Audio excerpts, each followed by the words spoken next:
Capitec is under discussion. That's what we're talking about now after Viceroy Research Group. This, of course, is a company that does research into different companies, and Capitec was the one yesterday that fell a victim to some of their research. It's a company, it blamed the company, Capitec, of being driven by profit motives in what the bank calls a one-sided and factually incorrect report. This follows that release of a Viceroy report yesterday that labelled Capitec a loan shark that should be put under curatorship. We now joined, we've been in studio with Kanti Pai, an economist and head of research at Nassans Advisory and Research, and we're going to continue to talk to him. So, Kanti, let's now talk to the client of Capitec. I mean, what would you do? You bring out such a big report yesterday, and we've obviously seen other issues like this happening before with dire consequences. Where does this leave the client? So one of the things that they mention is that Capitec overcharges its clients in these fees. They're saying that sometimes they roll over debt that to people that shouldn't get it, that they're actually almost parasitical in their lending practices, and that a lot of people who are getting these loans are actually sometimes kept much longer in the debt trap than they should be. And so in that first instance, a lot of one of the things they've done is to talk to former clients and former workers of the bank who are releasing information about how people are being exploited.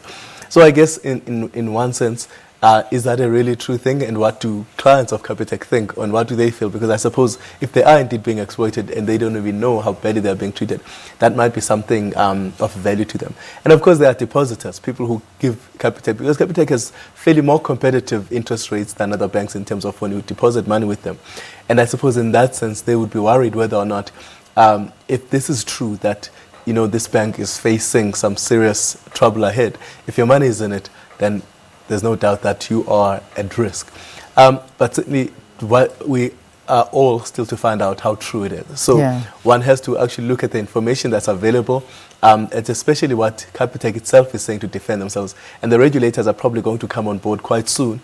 And a lot of people should be actually paying attention to what the regulators will say. That will be the Financial Services Board, certainly, and SARS, looking maybe a little bit closer into the situation so that everybody feels a little bit more safer in the hands of Capitec at this stage. Yeah, because a lot of people say, Capitec will, they've been helping so many people. And people swear by Capitec. People will say, I will go to Capitec. They help me when other banks will not help me. Sure. They give me these loans, and home loans as well now, something that they're also into.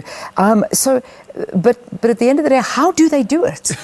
I need to ask you as a genuine concern, because I can go to a normal bank, ask for a home loan. I've got a job, my husband's got a job, and yet I still can't get a loan. I think this is exactly one of the things that is being raised in the report.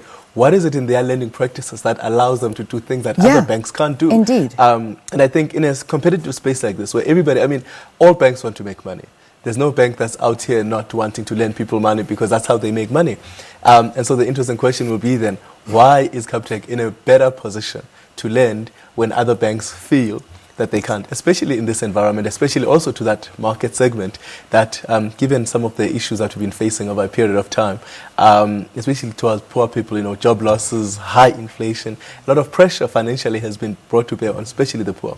And Capitec has been able to profit quite significantly in that segment. So the question is really, what is it that they're doing differently, doing better than some of the people perhaps who are much more experienced in this field over them? So this is a very important question that has no clear answer at the moment, except what we are hearing from Viceroy. But it is something that I think our regulators will also have to excavate to be able to be quite sure that people are safe, and that this bank has been doing things the right way. But certainly it's a critical question. I want to throw a couple of questions from the viewers to you now. Matlodi Malope saying, is Viceroy suggesting that Capitec will end like Sambo? Could their report lead to the bank's downfall due to clients withdrawing their money and leaving? That's a big situation, and I think part of the reason why we also have to be quite careful, because this could be a self-fulfilling prophecy, right? Exactly, and that's the next question I want to ask you. Exactly, and so this is something that could happen.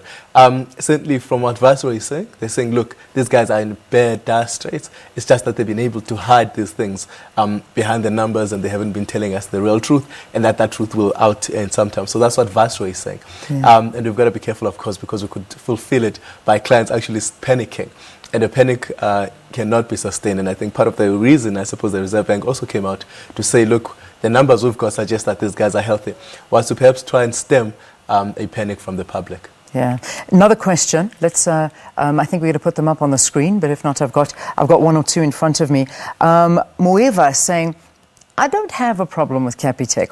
It is just a strategy to dethrone Capitec from the position it is in. Currently, it is threatening the big banks by offering low fees.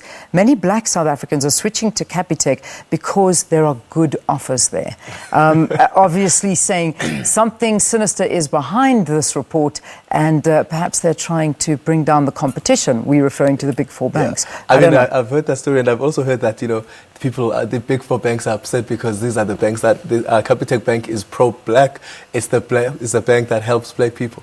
I think we've got to be very careful about that, right? Because I think we have a sense that, companies are here to help people, but companies are there for their own profit motives, and that actually not particularly interested in so-called helping people. That as consumers, we've got to be very clear about what it is, the service that you are getting, and that you are paying for it, and that actually you should be particularly grateful, but look at whether or not you are getting the real benefit that you should be getting. Yeah. Let's look again. Hopefully we can get some of your questions on the screen.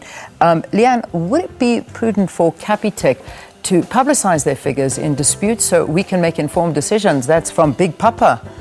Yeah? What do you think? Well, they should, in the sense that, they would claim that they have been doing that, right? Because they do open their books in some level. They wouldn't give us all their details. So it would be very difficult, particularly for lay people like ourselves, to be able to look through massive amounts of information. So they give us particular ratios. They'll tell us, how many people are not able to pay, what they are writing off from their books. That information seems to be there. What these guys are claiming is that we are being given false information there. So the information is out there. It's just that the claim is that actually we are not being given the right kind of information that we've been lied to. And so that's the difficulty. So it will be actually having now some kind of forensic investigation into their books. And I'm not sure that we are there yet. Yeah. Finally, once again, you and I can sit talking about these things all morning, but I don't have my money with Capitec, I don't. But there are 9 million South Africans that do bank with Capitec and do have their money there. What is the advice that we can leave them with? Help them out.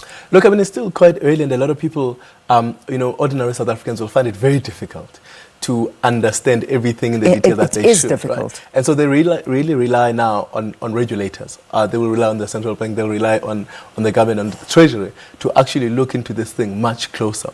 And I suggest that at this time, they have to really rely on the information that will come out that's much more credible for people who are required to protect them. And those people would be the regulators, and I think the regulators will look much closer into this thing and release more information as time goes by. It is not useful to panic. It's certainly not useful to actually make decisions on your own about things that you are not quite clear about. So let's wait for the regulators perhaps at this time to give us more information to look into this thing much deeper. All right, Kanti Pai, thank you for talking to us here on the program. I hope that helped you a bit with regard to the Capitec issue and giving you a little bit of a better understanding as to all those revelations that were made yesterday and some advice moving forward.